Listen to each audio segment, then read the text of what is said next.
revenons un peu sur le nouveau Front populaire. Donc il y a une fracture, maintenant on voit bien, une fracture qui est nette, peut-être pas définitive, entre le Parti socialiste et LFI. Est-ce que pour vous, cette fracture, en fait, cette séparation, cette clarification vient un peu tardivement, un peu tard?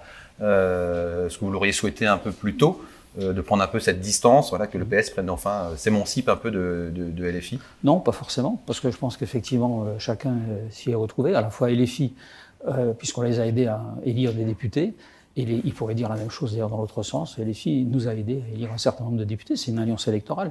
Comme je le disais tout à l'heure, c'est tout à fait légitime. Vous savez, à l'époque des années Mitterrand, on croyait que les chars russes allaient débarquer à Paris. Ça, on ne nous l'a pas fait ce coup-ci, hein. Dans notre alliance avec LFI. Franchement, Mélenchon, ça fait moins peur que les chars russes à Paris.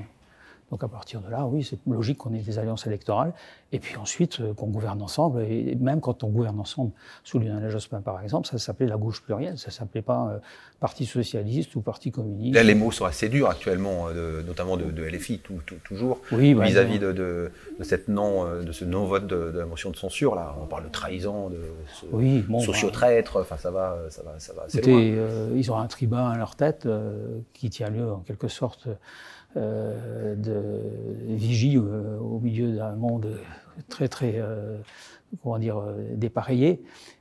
Il se fait remarquer simplement par ses excès. Voilà. C'est une manière pour lui de se faire entendre. Je pense que s'il ne pratiquait pas de cette manière, s'il n'utilisait pas des mots qui sont un petit peu vulgaires, on va dire ça comme ça, on ne l'entendrait pas tout simplement. Et donc on encaisse, vous encaissez, et puis on continue.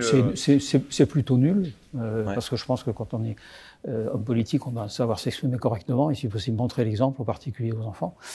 Et c'est vrai que par exemple, j'ai vu un tract récemment avec en fond Macron et puis dégage en travers. Je ne pense pas que c'est une manière effectivement de bien éduquer les gens à la démocratie.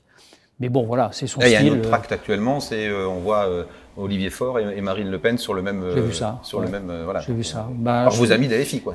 Oui, mais parce que amis ou pas amis, en tout cas, ils veulent se faire remarquer. Ils pensent que c'est de cette manière-là, en se faisant remarquer de la sorte, qu'ils vont ramener vers eux un certain nombre de leurs électeurs, qui, pour une petite et infime partie, pratiquent le même type de langage. Mais pour le reste, on se rend bien compte que ça ne marche plus et que ça marchera de moins en moins. Voilà.